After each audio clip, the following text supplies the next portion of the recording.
Shalom. Kita akan mulai ibadah kita pada pagi hari ini. Mari kita masuk ke dalam saat teduh. Saat teduh dimulai.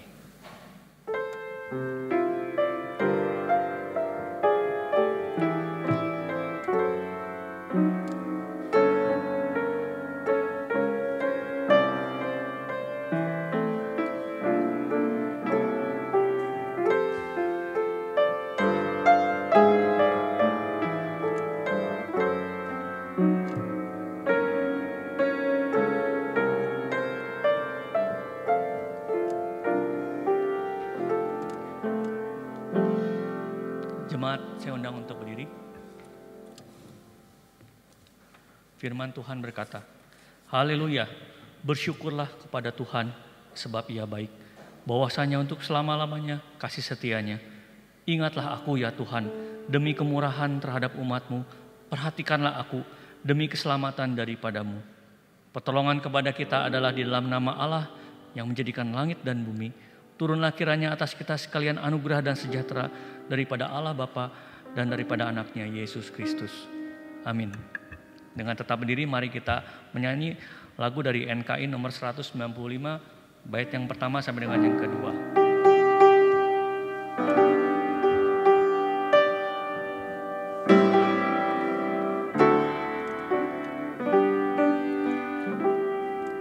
Yesus Engkau pun bagiku sedunia yang penuh, kepadaku indahlah, tak lain ku rindulah. Sobatku yang baik benar, di sisimu ku terus gemar. Ya Tuhanku, cukuplah bagimu.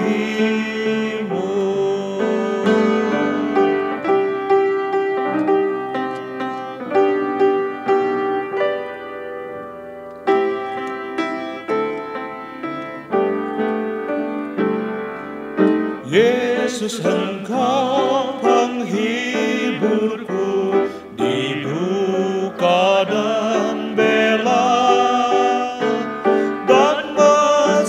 Berat tanggunganku, ku rasa tak lelah. Di waktu perang ku beri menang, di susah keras ku beri senang. Ya Tuhanku, ku cukuplah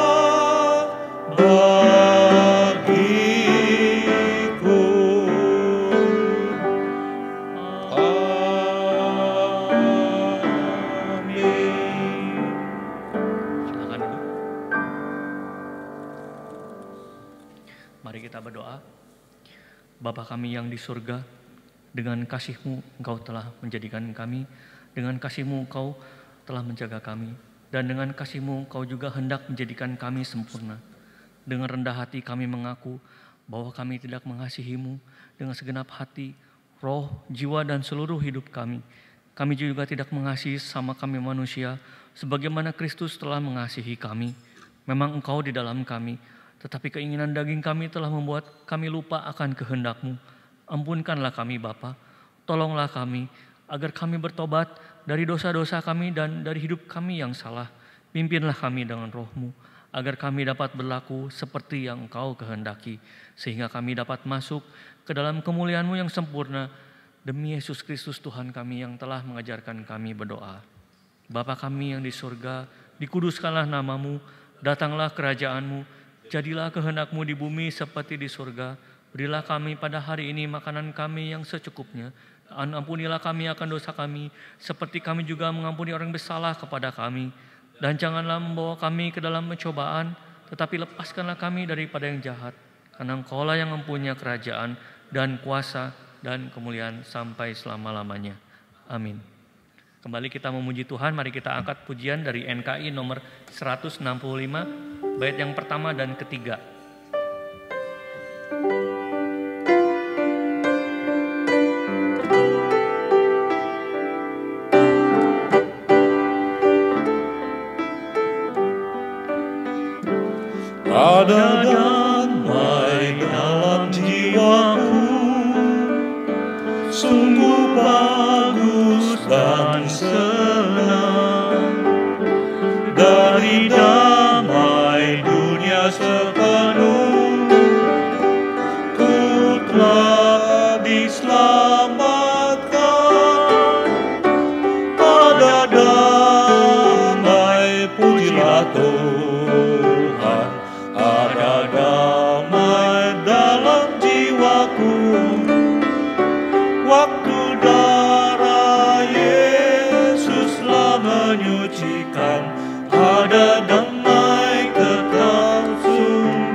jiwaku dengan harap dan iman.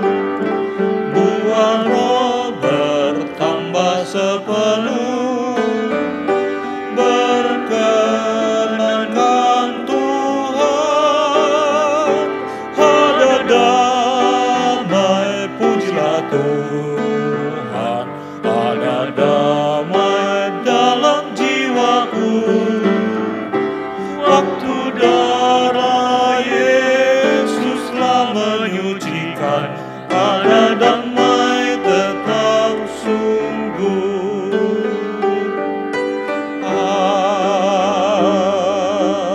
Amin. Bacaan responsoria kita pada minggu ini diambil dari Mazmur 25 ayat yang pertama sampai dengan yang ke-12. Mazmur 25 ayat yang pertama sampai dengan yang ke-12. Saya undang jemaat untuk berdiri. Kita akan membacanya secara bersautan dan ayat yang terakhir bersama-sama. Mazmur 25 ayat yang pertama sampai dengan yang ke-12. Doa mohon ampun dan perlindungan dari Daud. Kepadamu ya Tuhan ku angkat jiwaku.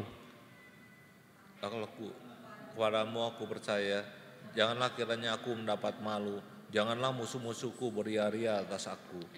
Ya, semua orang yang menantikan engkau takkan mendapat malu. Yang mendapat malu ialah mereka yang berbuat hianat dengan tidak ada alasannya. Beritahukanlah jalan-jalanmu kepadaku ya Tuhan, tunjukkanlah itu kepadaku. Amin. Bawalah aku berjalan dalam kebenaran-Mu dan ajarlah aku, sebab Engkaulah Allah yang menyelamatkan aku. Engkau ku nanti-nantikan sepanjang hari. Ingatlah segala rahmat-Mu dan kasih setia-Mu ya Tuhan, sebab semuanya itu sudah ada sejak purbakala. Dosa-dosaku pada waktu muda dan pelanggaran-pelanggaranku janganlah kau ingat. Tetapi ingatlah kepadaku sesuai dengan kasih setia-Mu, oleh karena kebaikan-Mu ya Tuhan. Tuhan itu baik dan benar, sebab itu Ia menunjukkan jalan kepada orang yang sesat. Amin. Ia membimbing orang-orang yang rendah hati menurut hukum, dan Ia mengajarkan jalannya kepada orang-orang yang rendah hati. Segala jalan adalah kasih setia dan kebenaran bagi orang yang berpegang pada perjanjiannya dan peringatan-peringatannya. Oleh karena nama-Mu ya Tuhan, ampunilah kesalahanku, sebab besar kesalahan itu. Bersama-sama. Siapakah orang yang takut akan Tuhan? Kepada Tuhan menunjukkan jalan yang harus dipilihnya. Amin. Gloria Patri.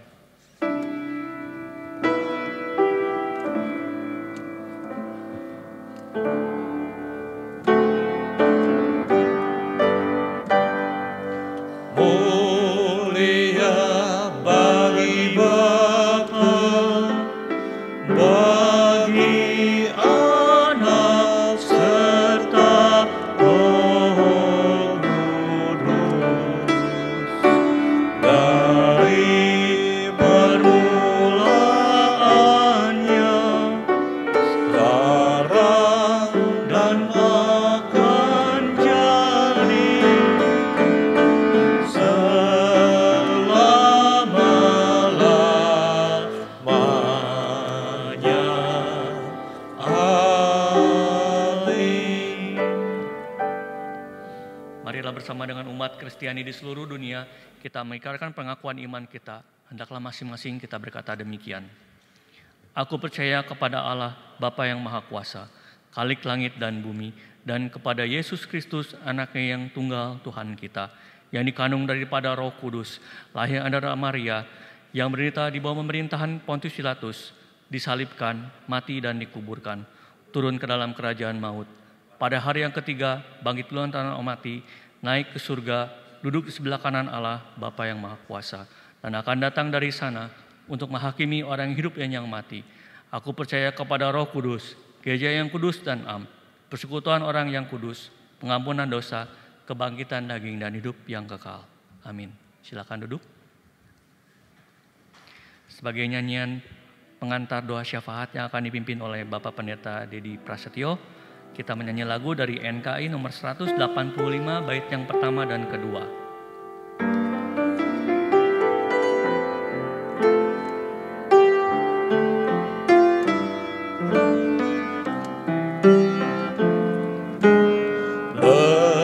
Berserah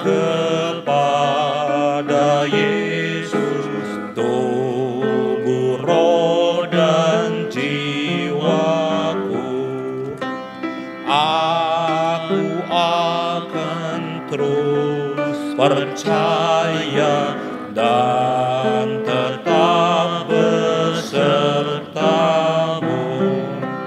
Aku berserah, aku berserah pada Yesus Juru Selamat. Aku berserah.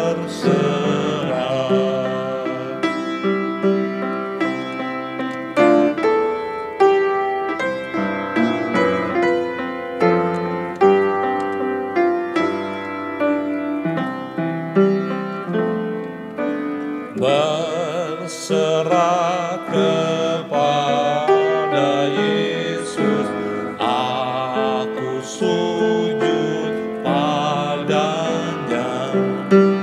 Ku tinggalkan nafsu dunia, terimalah ku ya Yesus.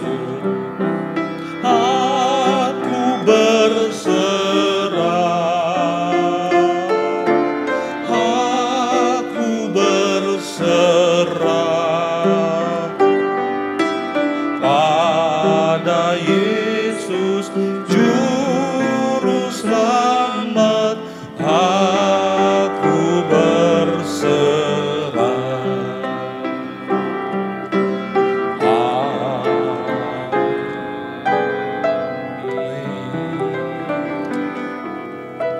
Mari bersama kita masuk di dalam doa. Saat ini Tuhan, kami datang menghadap Engkau. Secara khusus tatkala kami boleh melihat kondisi bangsa dan negara kami di dalam masa-masa pandemi corona, kami menyadari ini adalah situasi yang tidak mudah. Bagaimana pemerintah harus berjuang di dalam mempercepat proses penanganan COVID-19, tetapi di sisi yang lain perekonomian juga harus terus berjalan. Kiranya Tuhan berikan hikmat bagi para pemimpin bangsa kami, supaya mereka sungguh-sungguh dengan hikmat Tuhan boleh mengambil kebijakan-kebijakan yang terbaik di dalam mengatasi dan menangani COVID-19, bahkan juga di dalam memulihkan perekonomian dan menjaga bagaimana masyarakat Indonesia boleh tetap hidup di dalam situasi aman, tentram, dan penuh dengan juga damai sejahtera. Terima kasih Tuhan, saat ini kami mohon biarlah kemurahan Allah yang sungguh-sungguh nyata, sehingga pandemi yang sekian lama ini kami jalani dan kami lalui ini boleh segera berlalu karena kasih karunia Tuhan. Kiranya Tuhan yang boleh bekerja dan campur tangan, sehingga kami boleh bersama-sama melewati masa-masa pandemi ini dan kembali boleh dalam kehidupan yang normal seperti dahulu di dalam anugerah dan pertolongan Tuhan sendiri. Bapa, kami juga rindu biarlah masa-masa pandemi yang melanda bangsa kami ini juga menjadi satu masa di mana kami disadarkan betapa lemahnya kami manusia. Betapa kami adalah orang-orang yang memerlukan Tuhan. Tanpa Tuhan, siapakah diri kami? Kami hanya setitik debu yang sebentar saja muncul, tapi kemudian kami binasa. Tuhan, kiranya kami rindu melalui pandemi ini boleh terjadi kebangunan rohani di tengah-tengah bangsa dan negara kami.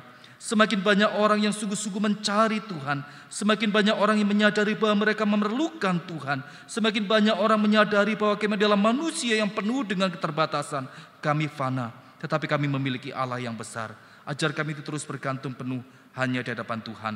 Oleh sebab itu, biarlah kami rindu di dalam masa-masa pandemi ini, gereja terus tetap menjalankan panggilannya.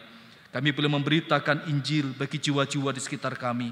Melalui media-media yang ada, kami boleh menggunakan semuanya itu untuk bisa menyampaikan kabar sukacita tentang keselamatan di dalam Kristus bagi orang-orang yang ada di sekitar kami. Supaya mereka tidak hanya merasakan damai sejahtera di tengah-tengah situasi yang tidak mudah, tetapi mereka boleh mengalami perjumpaan pribadi dengan Tuhan.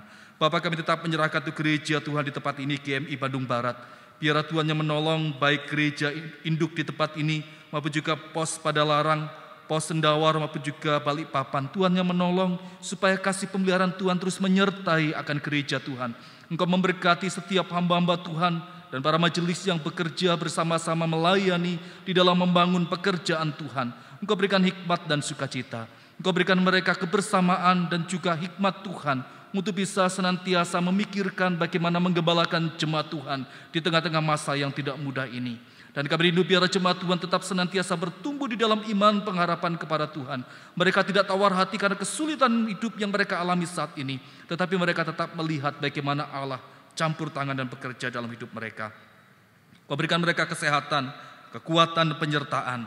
Bagi anak-anak kami yang studi online pun Tuhan juga memberikan mereka kesabaran, berikan semangat belajar yang baik. Untuk setiap orang tua yang bekerja, saudara-saudara kami yang bekerja, yang harus meninggalkan rumah menuju ke tempat kerja, Engkau berikan mereka perlindungan dan penjagaan, sehingga mereka tetap senantiasa memiliki tubuh yang sehat dan bekerja dengan baik, dan melalui semuanya itu pemeliharaan Allah nyata dalam hidup mereka. Setiap rumah tangga Tuhan juga pulihkan. Tuhan tetap senantiasa berikan kasih Kristus menjadi dasar yang kuat bagi relasi antara suami dan istri, orang tua dan anak. Tak lupa saat ini Tuhan kami juga mengingat saudara kami yang berulang tahun untuk saudari Teresia Tambunan.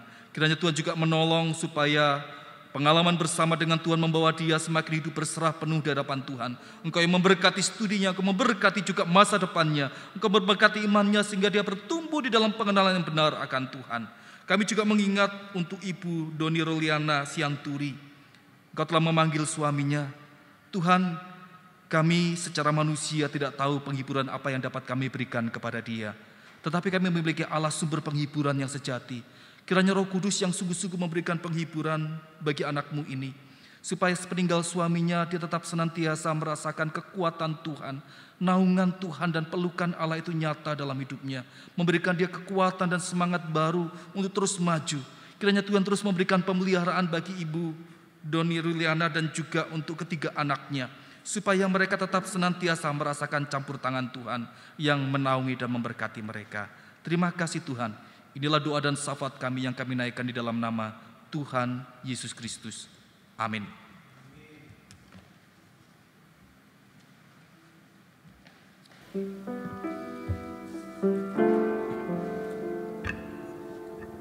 Tibalah saatnya kita memberikan persembahan kepada Tuhan. Kepada yang bertugas kami persilakan maju ke depan.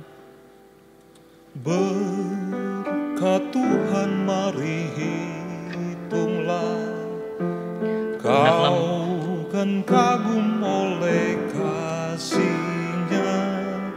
Berkat Tuhan mari hitunglah, kau niscaya kagum oleh kasih.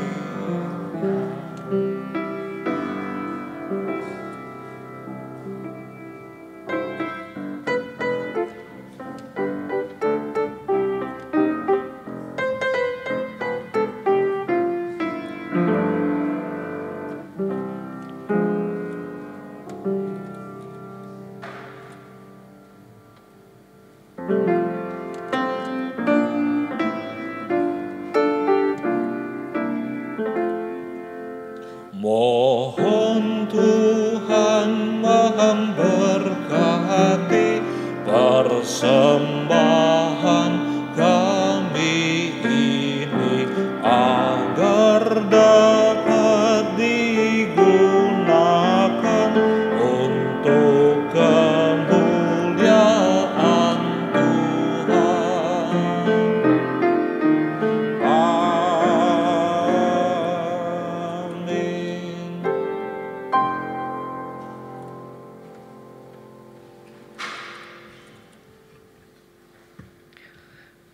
Firman Tuhan pada minggu ini akan dibawakan oleh Bapak Pendeta Dedi Persetio.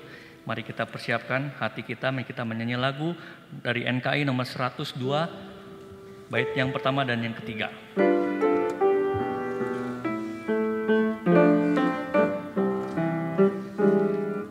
Kehendak Tuhan menjadilah ku tanah liat, kau penjunan, bentuklah saja sesukamu. Aku menunggu dan berserah.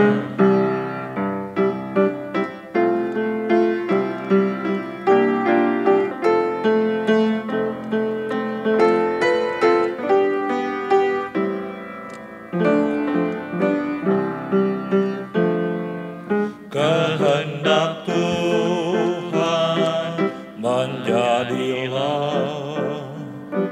hamba lemah, oh tolong Tuhan. Segala kuasa milik Tuhan, jamahlah aku, ya Tuhanku. Amin.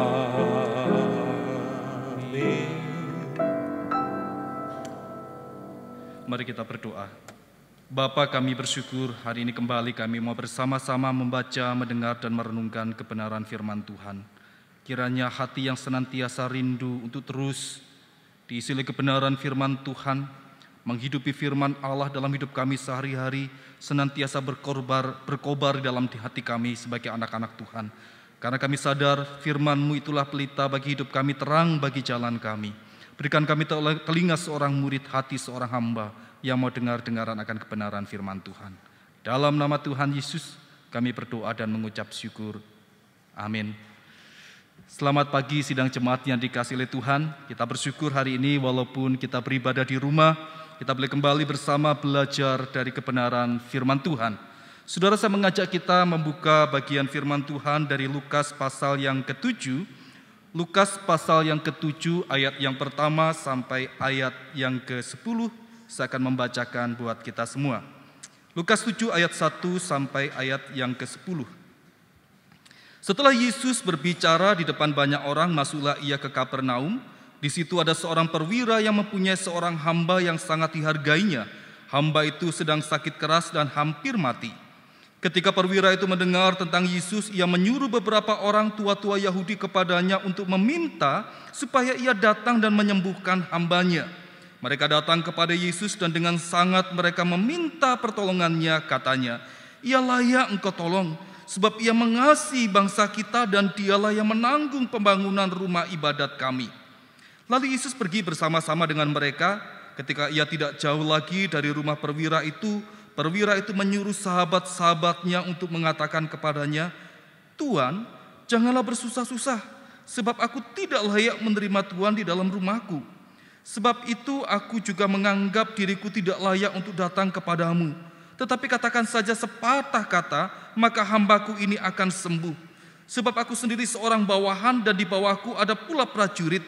Jika aku berkata kepada salah seorang prajurit itu pergi, maka ia pergi. Dan kepada seorang lagi datang, maka ia datang. Ataupun kepada hambaku kerjakanlah ini, maka ia mengerjakannya. Setelah Yesus mendengar perkataan itu, ia heran akan dia. Sambil berpaling kepada orang banyak yang mengikuti dia, ia berkata, aku berkata kepadamu, iman sebesar ini tidak pernah aku jumpai sekalipun di antara orang Israel. Dan setelah orang-orang disuruh itu kembali ke rumah, didapatinya lah hamba itu telah sehat kembali. Demikianlah pembacaan firman Tuhan. Saudara kasih Tuhan, tahun 1998 di Amerika ada sebuah peristiwa yang sangat mengharukan. Saat itu Presiden Bill Clinton, saudara, memberikan satu penghargaan yang sangat luar biasa, Presidential Citizen Medal, saudara.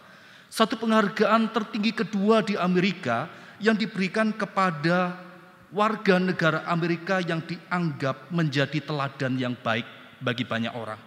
Yang luar biasa ialah ternyata penghargaan ini diberikan kepada seorang ibu yang bernama Osceola McCarthy, saudara, McCarthy.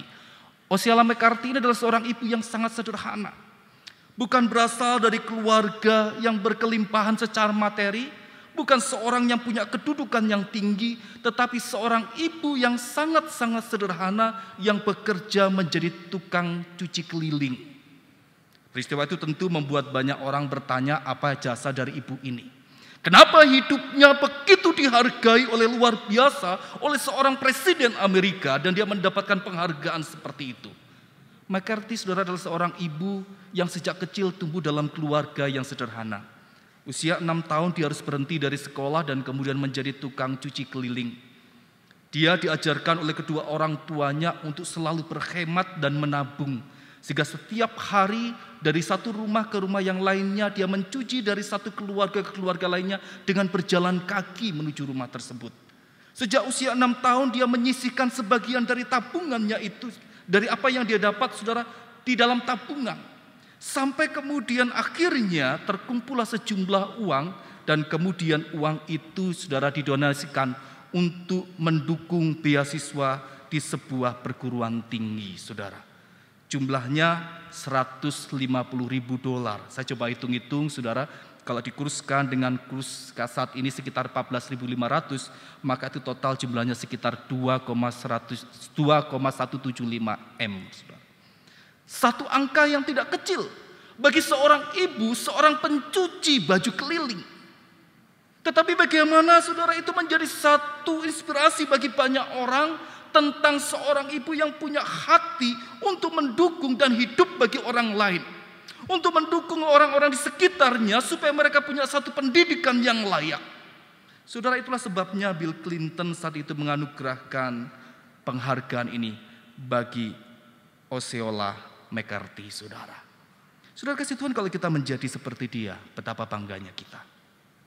Apa yang kita lakukan, hidup kita, saudara, dihargai oleh seorang presiden, seorang pemimpin negara. Saudara, itu kalau yang menghargai adalah presiden. Bagaimana kalau hidup kita itu dihargai oleh Tuhan sendiri? Bagaimana kalau Tuhan berkata, aku bangga dengan hidupmu. Aku bangga dengan apa yang kau lakukan. Engkau adalah jiwa, engkau adalah seorang umat yang sungguh-sungguh membanggakan bagi aku. Wow, saudara kasih Tuhan, betapa luar biasanya kalau Tuhan sampai berkata itu kepada kita. Dalam bagian firman Tuhan yang kita baca, itulah yang dialami oleh perwira Kapernaum, saudara.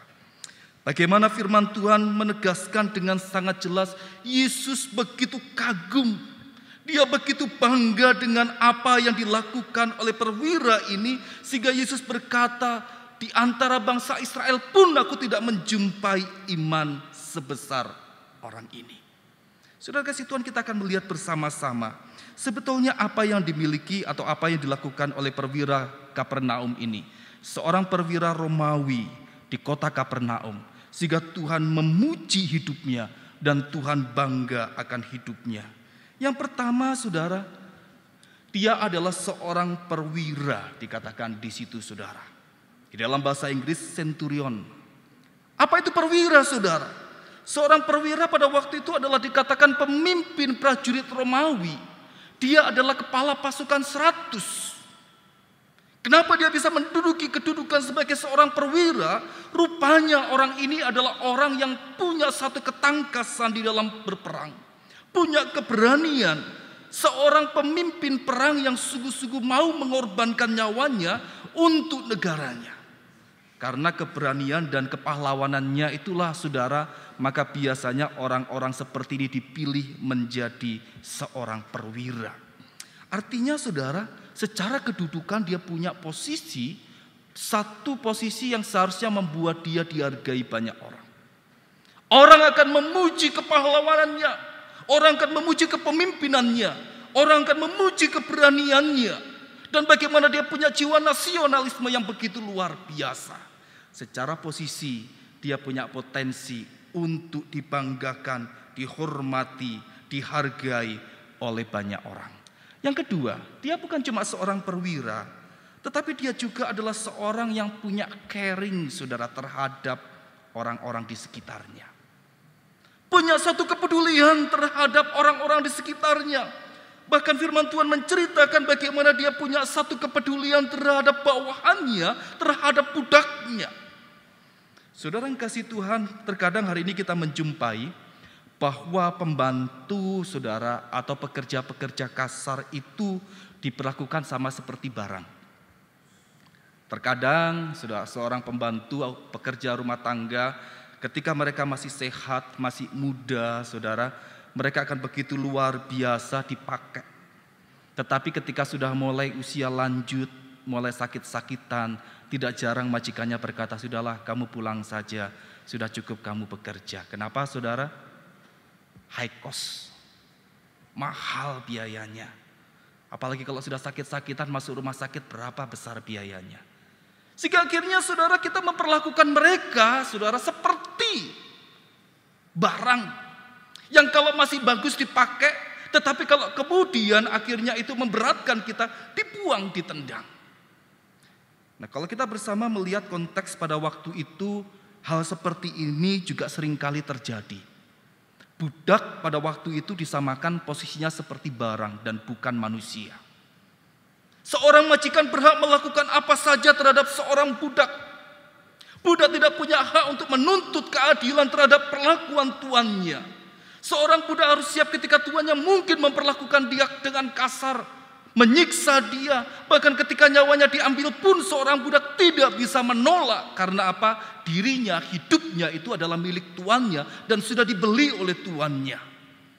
Jadi artinya seorang tuan, seorang majikan berhak memperjualbelikan budak, bahkan memperlakukan budak itu sama seperti barang dan bukan seperti manusia. Tetapi yang menarik ternyata dalam bagian firman Tuhan ini, sang perwira Kapernaum ini tidak memperlakukan budaknya atau hambanya seperti itu. Ketika budaknya sakit bisa saja saudara, mungkin budaknya itu langsung ditendang keluar dari rumah, diusir dari rumah. Tetapi ternyata tidak. Alkitab tidak mencatat apakah budak ini adalah seorang yang begitu luar biasa baik sehingga dia diperhatikan sedemikian rupa oleh perwira ini. Tetapi yang jelas perwira ini dikatakan mengasihi budak itu sehingga dia berjuang untuk kesembuhan sang budak, sang hamba ini. Saya yakin dia sudah pergi dan memanggil banyak tabib untuk mengobati hambanya, tetapi tidak sembuh-sembuh.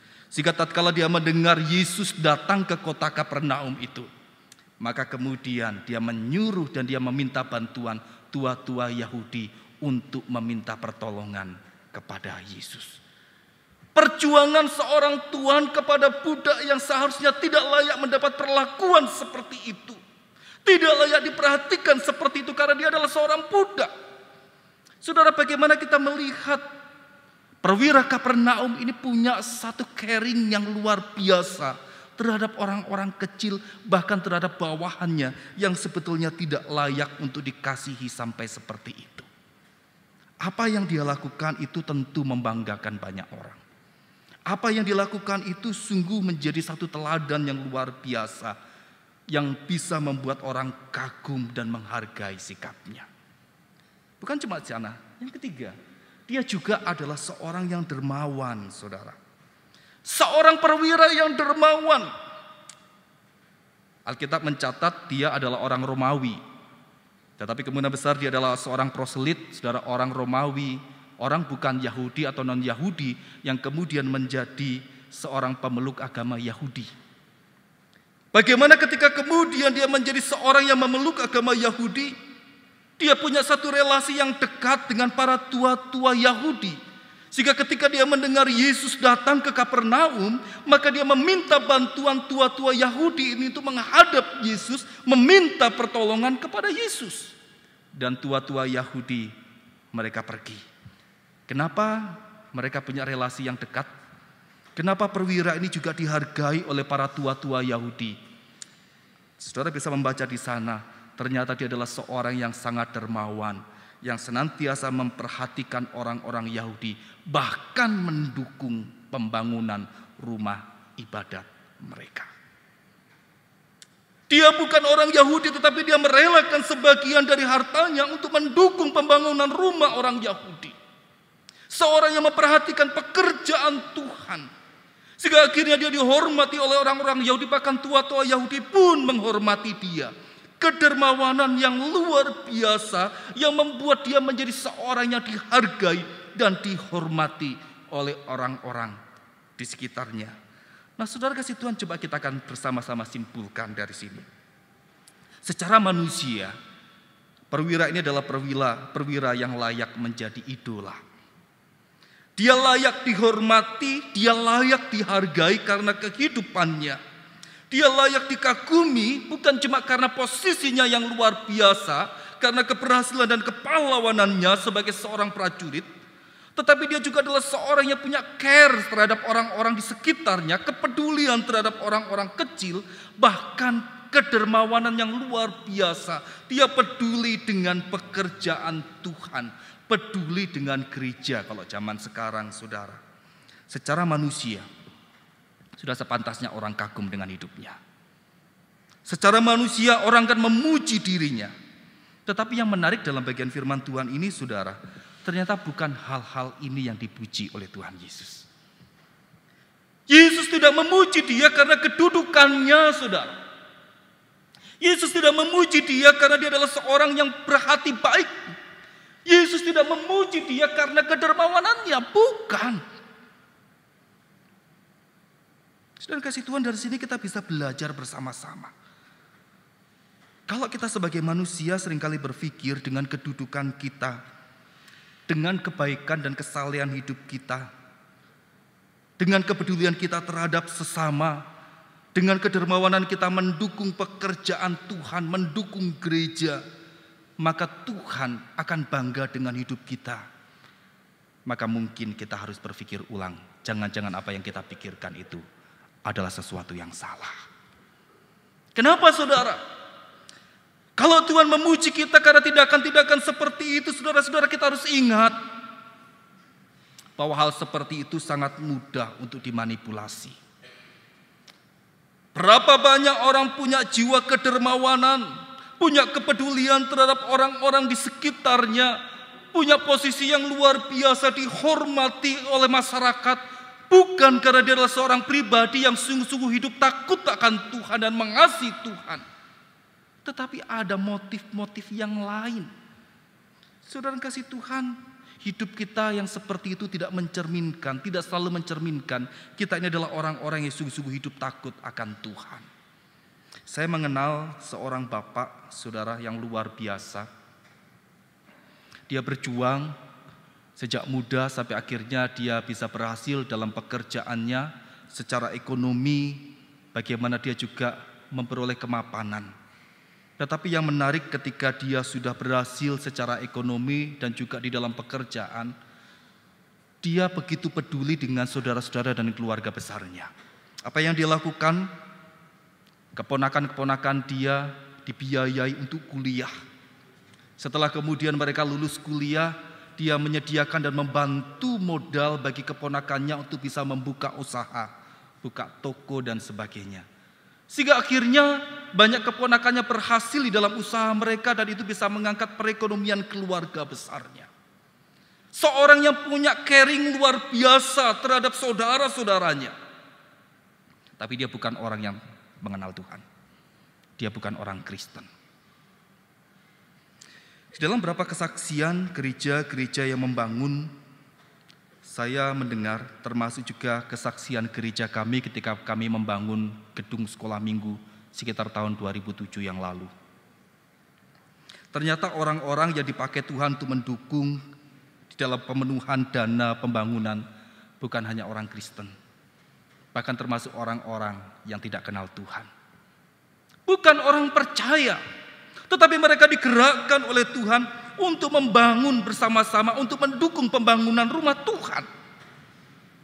Artinya saudara, kalau kita bersama menyandarkan bahwa Tuhan akan bangga dengan hidup kita karena kita adalah seorang yang dermawan, seorang yang punya kepedulian terhadap orang-orang di sekitar kita, saudara, mari kita belajar kembali dari bagian firman Tuhan ini. Perwira Kapernaum dipuji oleh Tuhan bukan karena semuanya itu, tetapi dia dipuji oleh Tuhan karena apa? Karena imannya, saudara kasih Tuhan. Imannya. Ayat yang ke-9 dikatakan di sana, setelah Yesus mendengar perkataan itu, ia heran akan dia dan sambil berpaling kepada orang banyak yang mengikuti dia, ia berkata, "Aku berkata kepadamu, iman sebesar ini tidak pernah aku jumpai sekalipun di antara orang Israel." Saudara, imannya seperti apa yang dimiliki oleh perwira ini sehingga Tuhan begitu bangga akan hidupnya. Imannya seperti apa yang dimiliki oleh perwira ini sehingga akhirnya Tuhan memuji dia dan menghargai apa yang dia lakukan. Saudara yang kasih Tuhan, perwira ini adalah seorang pahlawan. Seorang yang punya kepedulian. Seorang yang senantiasa juga punya kedermawanan terhadap rumah Tuhan. Dia layak dihargai, dia layak dihormati. Tetapi ketika Yesus akan datang ke rumahnya, dia menyadari betapa tidak layaknya dia. Dia sadar posisinya yang tinggi bukan menjadi satu jaminan dia menjadi pribadi yang layak untuk menerima Tuhan, untuk meninggikan diri di hadapan Tuhan. Maka kemudian dia meminta sahabat-sahabatnya untuk pergi kepada Yesus dan berkata, Tuhan, aku tidak layak untuk menjumpai Engkau. Aku tidak layak untuk menyambut Engkau di rumahku. Cukup katakan sepatah kata saja, maka hambaku pasti akan sembuh. Saudara kasih Tuhan, iman yang luar biasa. Banyak orang ketika bersama melihat bagian ini hanya melihat tentang iman yang besar dari perwira ini. Tetapi saya ingin mengajak kita bersama melihat sesuatu yang lebih penting. Bukan berbicara tentang iman yang besar, tetapi mari kita melihat iman yang benar yang dimiliki oleh perwira ini. Bapak Ibu, saya ingin bertanya, menurut Bapak Ibu mana yang lebih penting? Iman yang besar atau iman yang benar? Iman yang besar atau iman yang benar? Banyak orang Kristen seringkali hanya memperhatikan tentang iman yang besar, saudara. Iman yang besar itu penting bagi orang percaya, maka kemudian itu selalu digembar-gemborkan di dalam gereja. Berapa banyak orang mengajarkan, kalau kamu minta sesuatu kepada Tuhan, kamu harus minta dengan penuh iman. Kalau kamu minta mobil sama Tuhan, jangan tanggung-tanggung. Jangan minta Tuhan, gak apa-apa lah, cukup Avanza second juga gak apa-apa kok Tuhan. Cukup kok Tuhan. Makanya kamu cuma dikasihnya Avanza second. Seharusnya dari awal kamu punya iman yang lebih besar daripada Avanza second. Bilang sama Tuhan, Tuhan aku mau Pajero Tuhan. Maka kamu pasti dikasih Pajero. Iman itu menentukan apa yang kamu dapatkan. Seberapa besar imanmu itu menentukan apa yang kau dapat. Oh saudara, hati-hati. Tapi berapa banyak kita menjumpai orang mengajarkan hal seperti itu. Ketika gereja mau bangun, maka kemudian orang berkata, kalau kamu mau bangun gereja, minta sama Tuhan, jangan tanggung-tanggung. Jangan cuma berdoa, Tuhan kami mau bangun gereja 1 lantai saja Tuhan. Cukup untuk 150 orang, cukuplah Tuhan. Gak berlebih Tuhan, cukup seperti itu permintaan kami. Itulah sebabnya kenapa gerejamu gak maju-maju. Coba dari awal kamu minta sama Tuhan bangunan 4 lantai. Lalu kemudian gedungnya kapasitas 2000 orang. Pasti kamu akan dikasih oleh Tuhan. Loh Pak, 2000 orang, jemaat kami cuma 100 orang. Bagaimana cara mengisinya? Iman. Imanmu harus besar. Makanya Tuhan tidak percayakan 2000 orang karena kamu kurang iman. Saudara kasih Tuhan, hati-hati. Iman yang besar. Tapi pertanyaannya, apakah itu iman yang benar? Mana yang lebih penting, iman yang besar atau iman yang benar? Saudara kasih Tuhan, saya suka sekali dengan kalimat ini. Iman yang benar itu lebih baik daripada iman yang besar. Setuju? Iman yang benar itu lebih baik daripada iman yang besar. Kenapa saudara, firman Tuhan berkata di dalam Matius 17 ayat 20, iman yang benar walaupun cuma sebesar biji sesawi itu mampu memindahkan gunung. Buat apa kita memiliki iman yang besar tapi sebetulnya iman kita adalah iman yang salah. Kita tidak memiliki dasar iman yang benar. Kita memerintah Tuhan menjadi Tuhan seperti budak kita yang kita perintah ini dan itu. Tetapi iman yang benar akan menempatkan kita pada posisi yang tepat dan menempatkan Allah itu pada posisi yang seharusnya. Ini yang dilakukan oleh perwira dari Kapernaum ini. Dia adalah seorang perwira, seorang yang dihormati oleh masyarakat, dihormati oleh para pemimpin agama Yahudi. Tetapi ketika dia berhadapan dengan Tuhan, dia sadar tidak ada sesuatu pun pada dirinya yang dapat dibanggakan di hadapan Allah, yang membuat dia dapat meninggikan diri di hadapan Tuhan. Maka dia merendahkan diri serendah-rendahnya di hadapan Allah dan berkata, Yesus, tidak perlu engkau datang bersusah-susah ke rumahku. Cukup katakan sepatah kata saja, maka pasti hambaku akan sembuh. Iman yang benar akan membawa kita merendahkan diri di hadapan Allah. Iman yang benar akan membuat kita menjadi orang-orang yang menyadari tidak ada sesuatu pun dalam diri kita yang dapat kita banggakan di hadapan Allah. Iman yang benar akan membawa kita menempatkan Allah itu sebagai sang pencipta yang berdaulat atas hidup kita. Apapun yang Dia mau kerjakan, itu adalah hak Dia dan bukan wewenang kita untuk berkata, Tuhan saya minta ini dan itu. Iman yang benar akan menempatkan Allah pada posisi yang seharusnya dan menempatkan diri kita juga pada posisi yang semestinya. Saudara kasih Tuhan, bukankah ini yang diajarkan juga dalam Matius pasal yang ke-5 di dalam ucapan berbahagia. Berbahagialah orang yang miskin di hadapan Allah. Miskin di hadapan Allah bukan berbicara tentang keadaan ekonomi kita. Miskin di hadapan Allah itu berbicara bagaimana kita menyadari diri kita tidak punya kemampuan apa-apa, selain kita hanya mau bergantung penuh di hadapan Allah. Miskin di hadapan Tuhan berbicara bagaimana kita menyadari tanpa Tuhan kita tidak bisa berbuat apa-apa. Maka kemudian kita sungguh-sungguh hanya bergantung dan berserah penuh di hadapan Tuhan. Itulah miskin di hadapan Tuhan. Dan sikap seperti ini yang dimiliki oleh perwira Kapernaum sehingga dia dipuji oleh Tuhan. Iman seperti ini tidak pernah aku lihat bahkan di antara orang-orang Israel. Hari ini mari kita bersama-sama mengevaluasi.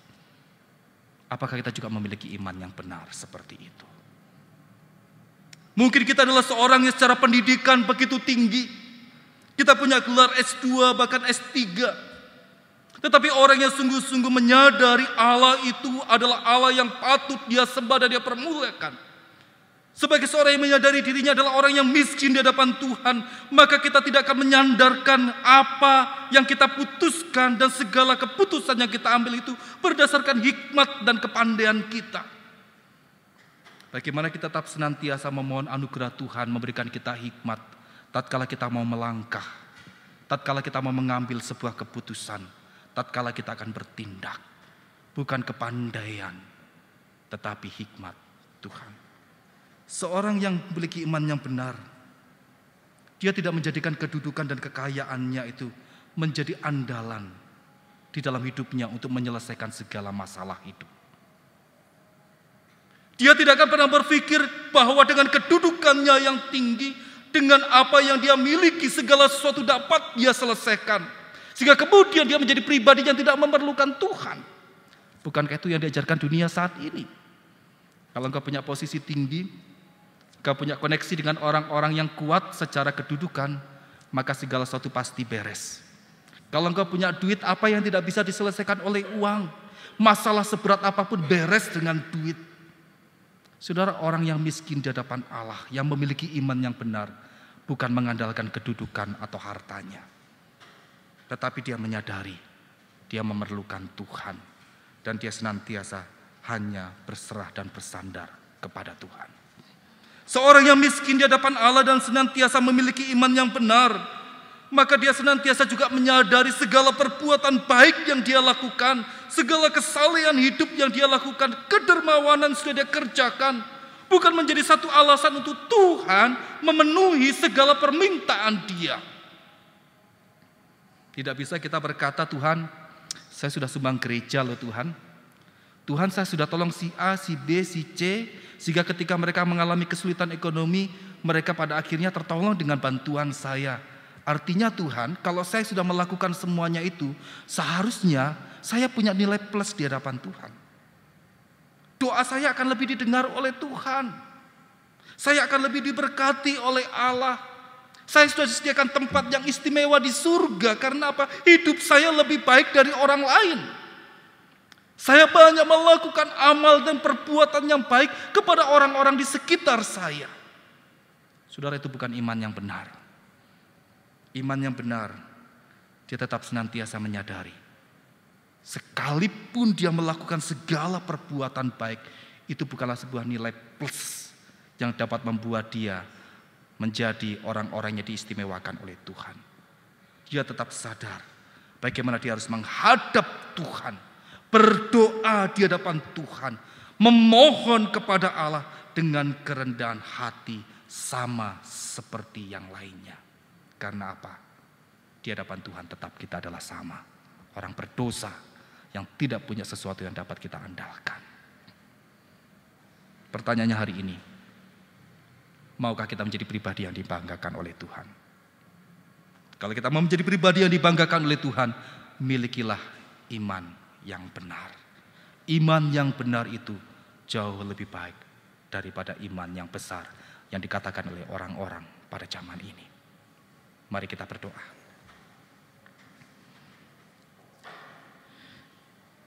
Kiranya kebenaran firman Tuhan yang berbicara kepada kami terus termeterai di dalam hati kami yang paling dalam. Roh Kudus yang boleh menyempurnakannya supaya kebenaran itu tidak hanya terngiang-ngiang di dalam telinga kami, memenuhi otak pikiran kami, tetapi sungguh-sungguh teraplikasi di dalam hidup kami sebagai orang percaya, supaya kami memiliki iman yang benar di hadapan Allah. Iman yang bukan didasarkan kepada keadaan, kedudukan, perbuatan baik, kedermawanan kami dan juga caring kami terhadap sesama. Tetapi iman yang membawa kami menyadari kami lemah, kami tidak berdaya. Kami harus bergantung penuh di hadapan Tuhan. Kami adalah orang-orang yang merendahkan diri di hadapan Tuhan. Kami adalah orang-orang yang seharusnya menyadari bahwa kami miskin di hadapan Tuhan. Tanpa Tuhan, kami tidak bisa berbuat apa-apa. Roh Kudus, tolong kami untuk menjadi pelaku firman-Mu. Dalam nama Tuhan Yesus, kami berdoa dan mengucap syukur. Amin.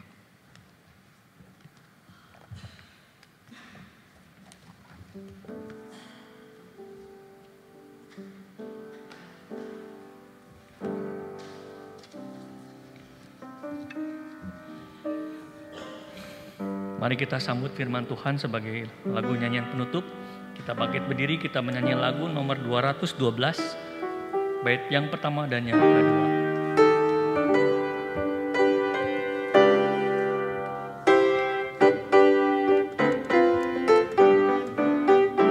Perubahan ajaib jadilah padaku, sejak Yesus ku terimalah.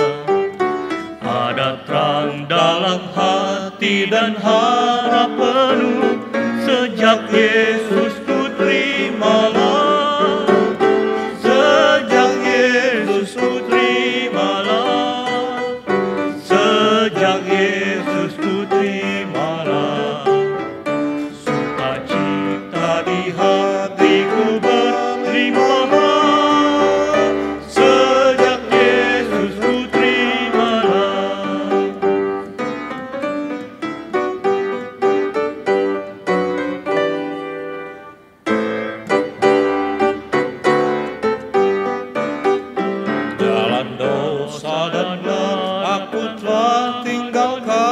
sejak Yesus ku terimalah.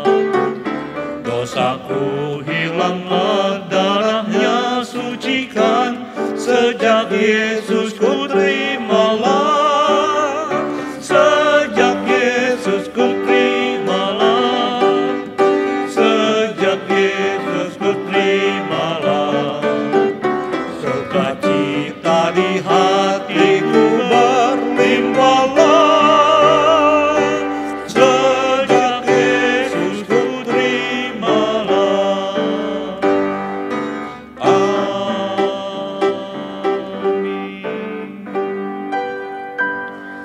Doksologi pengutusan dan berkat akan dibawakan oleh Bapak Pendeta Ade Gunawan.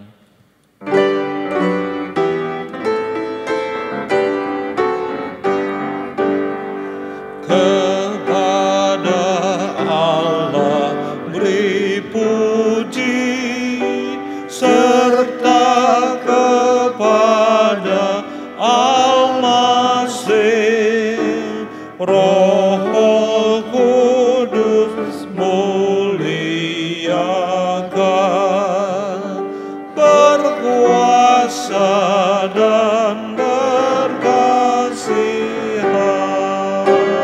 Amin.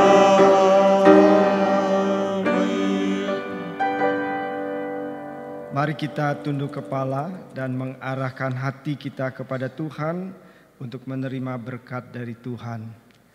Kasih karunia dan damai sejahtera dari Allah Bapa kita, pertolongan Tuhan Yesus Kristus, kekuatan dan penghiburan Roh Kudus menyertai saudara yang ada di gedung gereja ini, saudara yang beribadah di rumah masing-masing, Dimanapun saudara berada, Tuhan memberkati engkau. Amin. Amin. Amin.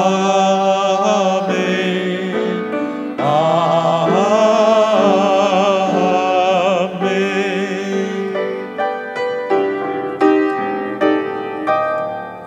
Silakan duduk, doa teduh kebaktian kita selesai.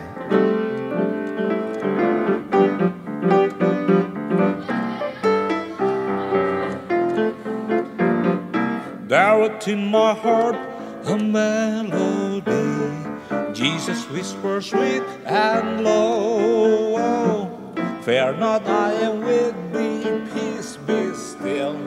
In all of life ebbs and flow. Jesus, Jesus, Jesus, sweet